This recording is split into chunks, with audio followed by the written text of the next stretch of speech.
Viva 98.8.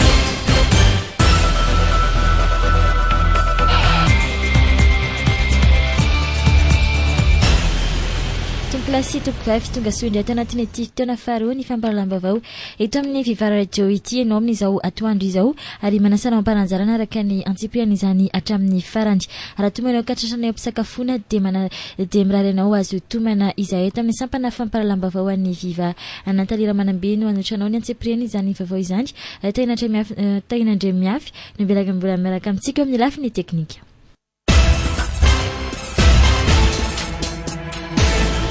Ny tontolo ny fitaterana antanety no antsika manokatra ity fampahalalam-bavao ity amin'izao atoandro izao miteraka disadisa amin'izao fotoana ny fanapakevitra ny raisin'ireo rafitra telo tamin'ny alalan'ny note interministérielle iray nivoaka ny fafitony volana oktobra lasa teo izay nanafoana ny unité du contrôle des véhicules na ny UCV izay napetraka teny anivon'ny fiantsonan'ny fiarakodia eny amin'ny Anosizato vokatra mantsy dia asa maro no foana miaraka amin'ny fanafanana ity rafitra ity izay natao anaramasy ny fifamoivoizana sy ny fitanterana olona sy entana. 13 izy ireo no esorina amin'ny toerana ma agent d'exploitation azy ireo teo anivon'izany UCV izany. Ankehitriny dia mangataka ny ijerena akaiky ny olana mahazo azy ireto agent d'exploitation ireo satria fantatra fa ireo tompon'andraikitra sasany eo anivon'ity rafitra ity toy ireo polisy zandary rehefa nesorina tamin'ny asany dia nomena asa hafa indray. Hatreto ihany koa dia namafisiny ireo mpiasa ireo fa mbola ambava avokoa ny fandroana azy ireo izay nataon'ny tompon'andraikitra teo anivon'ny ATT fa tsy mbola nisy taratasy naseho azy ireo mivantana.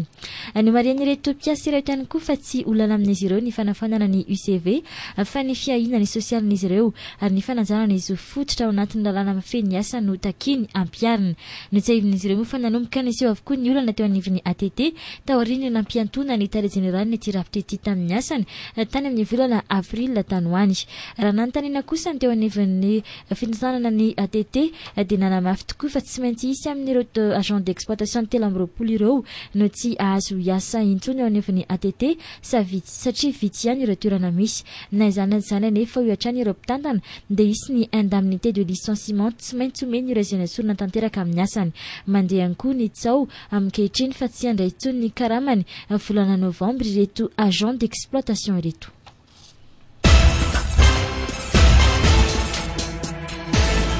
Amin'ny lafiny fiainam-pirenena ny lafiny politika dia ny fijoroan'ny gouvernement ny fampiresampirenena amin'izao fotoana no andrasan'ny rehetra ny momba io gouvernement io ihany koa no ifantohan'ireo ady hevitra isanjokajiny eo anivon'ny fiarahamonina. Raha ny vasotra ny drafy mampiarina ny tondrozotra izay nataon'ireo vondrona politika sony tesan-Antaninarenina ny 17 novambra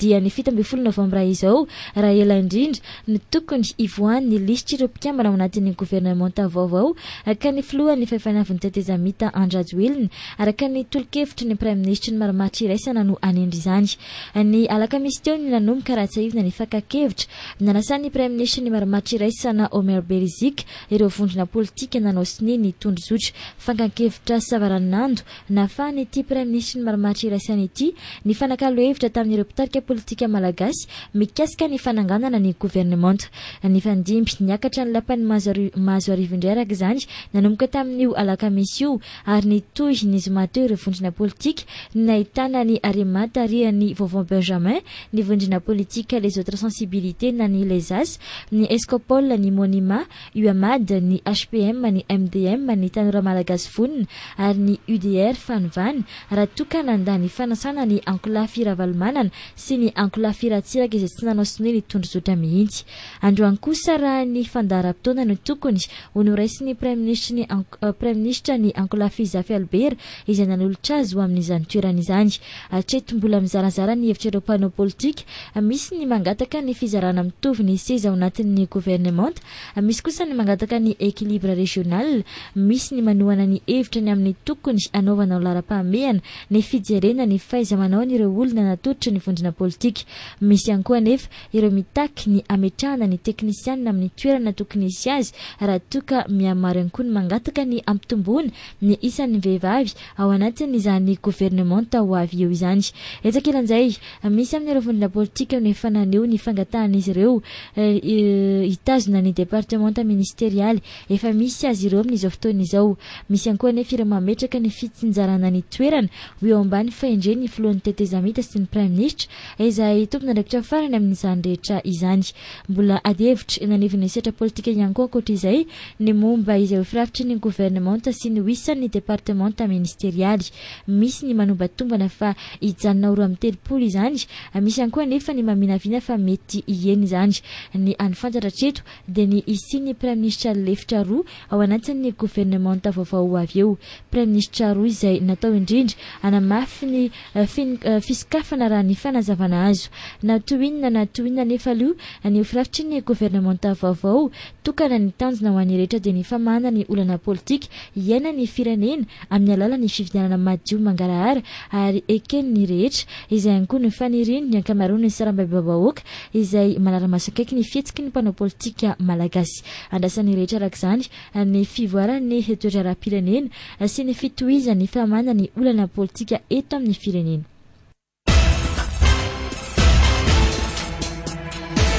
Mbola amin'izay lafiny politika izay hatrany tsy mbola ny farany ny fifandonana anatiny ao amin'ireo vondrona politika malagasy. Ny fifandonana farany nitanterin'ireo gazety mpiseho isan'andro sy ny ainao manjery isan-karazany dia ny fifandonan'ireo sampikatrika ao anatin'ny Escopole teny mahazo arivo ny alakamisy teo. Ny Escopole izay iray tamin'ireo sehatra nampitambatra antoko sy fikambanana politika apezaka indrindra mba hamahana ny krizy politika eto amin'ny firenena. Ny aloha azy ireo ny antoko Arema misy an'inga vaovao Benjamin sy ny elatra iray miaradi amin'ny nga Robson Jean Victor izay naneo masony izao tontolo izao ny tsy fitovi-kevitra izy ireo momba ny fitantanana andrarahana ny tokony nandrisy ny lanonana fanolorana ireo kandida ho prime ministre. Efa nandalo tamin'izay lalan'izay ihany koa ny vondrona HPM ny alohan'ny nanaova-tsony ny tondrozotra. Ny vondrona HPM izay nisitaka tamin'ny Ankolafy Zafy ary niaradi tamin'ny Tetezamita. Ny fandroritan'ny ministra Andriamanjary Jean André sy ny CST Rally Soranger rahatsaivina ny fitariana izany vondrona izany sy ny fahafahana nanosiny ny tondrozotra rahatsaivina ny tantara. Ankoatra ireo ny UEMAD Monima dia nizara oro ihany koa na dia soniraizana nataon'izy ireo teny Ivato. Samy niraisy ny prime ministre Omer Berizik na Andriamatoa Monja Ruindefy na Andriamatoa Frankir Andriamanjaka ny zoma teo. Ireo rehetra ireo dia maneho ny endrika fanaovana politika eto Madagasikara, fanaovana politika izay tokony asiana fanavaozana lalina raha ny hevitra ireo mpandinika ny fiarahamonina. Ilaina ho ihany koa ny hevitra ireo olom-pirenena ny irosonina amin'izany fanadiovana ny tontolo politika izany raha toka tiana ny tsy verimberena ny krizy politika eto amin'ny firenena.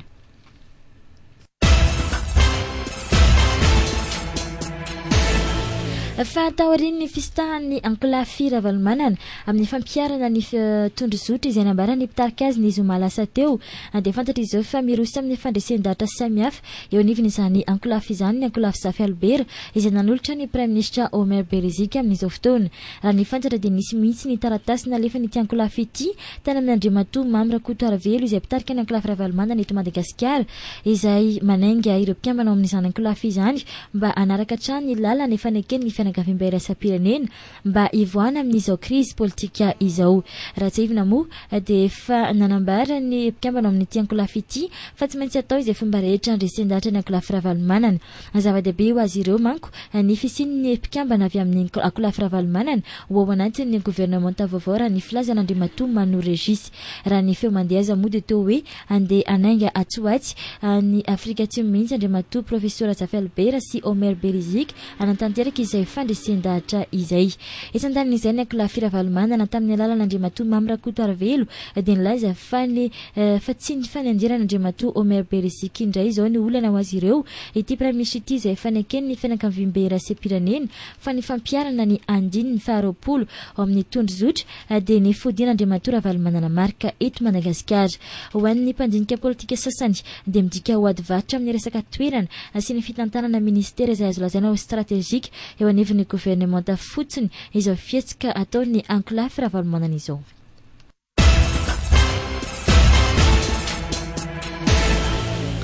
feno 12 taona omaly ny namay ny rovan'ny Manjakamiadana raha tsevina tokoa dia ny 9 novambra 577 ny aliny 9 novambra 577 no nisy nandory izany arem-pirenena izany ary hatramin'izao dia tsy mbola fantatra mazava izay tompon'antoka tamin'ny raharaha io somary nangingina ny fankalazana tamin'ity taona ity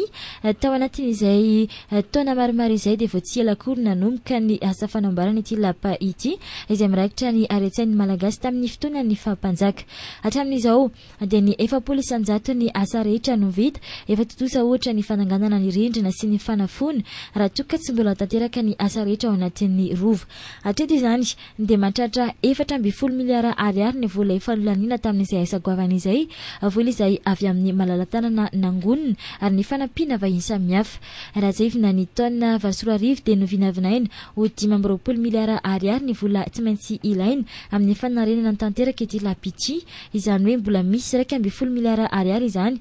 vola tsy maintsy tadiavina raha toka tiana ny amitatra amin'ny farany izay fanarenana ny lapan'ny Manjakamiadana izay raha ny nambaran'ireo fikambanana mpitahiry ny vahoaka malagasy moa dia efa ela no tokony ho vita izany asa rehetra ny Manjakamiadana izany raha toka tsy nisy ny fanodigodinam-bola nataon'ireo mpitantana ny vola nangonina manderana nosy fantatra kosa fa miato aloha izany zao ny asa rehetra ao anaty rova taoriany ny fahavitany ireo asa vanvety raha ny fanadihadiana natao.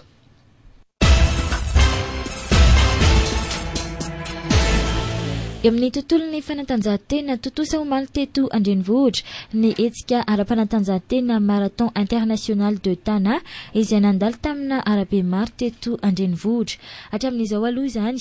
dia mbola misongadina ny Clarisse Rasoary izay teo amin'ny skady vehivavy sy Aja Andriamparany teo amin'ny skady lehilahy izy ireo izay efa nibata ny fandresena tamin'ny taondasa nahitana ny fandraisana anjarana teratany vahiny maro ihany koa ity marathon international de Tana andiany faharoa folo ity izany ohatra ilay teratany Kenyan Ruben Kipkoech Cheruiyot izay tonga faharoa taorian'ny Aja Andriamparany ho an'ny Clarisse Rasoary izay dia tao anatin'ny feptaona adiny 2:20 minitra ary 20 segondra ny nanaovany alaviran-dalana ny faninanana ary adiny 2:17 minitra ary 7 segondra ny feptaona azon'ny Aja Andriamparany tamin'izany marathon international de Tana andiany faharoa folo izany ny orina sana oksima no fantatra fa nikarakara ity hetsika ara-panatanjahantena izay isan'ny goavana indrindra ity ny orinasa naoksima izay nilaza ho afapoty amin'ny hetsika indrindra fa ny amaroany ireo mpandray anjara.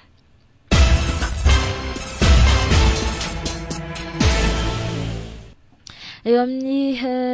vaovao iraisam-pirenena kosa no etsika manohy ity fampalalam-baovao ity amin'izao atoandro izao andrasana ny fametrapelana Andriamatoa Georges Pampadreou premier ministre greka ankehitriny taorian'ny fifanarahana ny fanaovan'ireo antoko politika roa lehibe indrindra any Grèce omaly alina fifanarahana moa izay mamatra fa amin'ity androany ity no tokony efa ho voatendry ny premier ministre vaovao hitantana ny gouvernementa greka premier ministre izay hitarika ny gouvernementa ny mahamatry iraisana hatramin'ny omaly nefa dia tsy mbola nisy izay fametrapelana Andriamatoa Georges Pampadreou izay na dia efa nilaza aza ny fanambarana ofisialy fa tsy hitarika intsony ny gouvernementa vaovao izy voatery ny alina teo amin'ny toerany nisy azy roa taona mialohan'ny feptaona fotoam-piasana araka izany ity lehiben'ny gouvernementa greka ity hatramin'izao dia tsy mbola miverina miloany ny toe-karena greka izay efa manakaiky ny fahity mihitsy efa tsy mipetraka intsony ihany koa ny fatokisan'ireo mpiara-mobina antoka aminy indrindra fa ireo anifon'ny Eurogroup izay anatanteraka fivoriana indray amin'ity androany ity ary nanasan'izy ireo ny ministra ny teti-bola greka Andriamatoa Evangelos Venizelos ity farany izay everina fa andimbian'ny Inga Georges Pampadreou eo amin'ny toerany premier ministre raha ny tombatombany maro isan'ny asa miandry ny gouvernementa vaovao sy ireo mpikambana ho amin'ny ahazo ny fankatoavan'ny parlementa greka hatramin'ny farany herinandro ity izany hoe ny fankatoavan'ireo mpikambana amin'ny parlementa ny plan de sauvetage vaovao entina anarenana ny toe-karena greka asa goavana satria ireo avy eo amin'ny antoko akavanana dia efa nilaza fa tsy anaiky mihitsy ny isi ny fepetra vaovao hafa fepetrany fitsitsinana ny mesure d'austérité ampiariny indray ao anatin'izay fitadiavam-baolana amin'ny crise arabola mahaizy ny firenena greka izay etandarana izay ity fandarana savavao ity raha ny hevitry ny antoko sosialista dia tsy maintsy ampiarina mialohany anatanterahana ny fividianana solombavambahoaka izay avena ny taony 7 febroary 2024 ho avy izao any Grèce.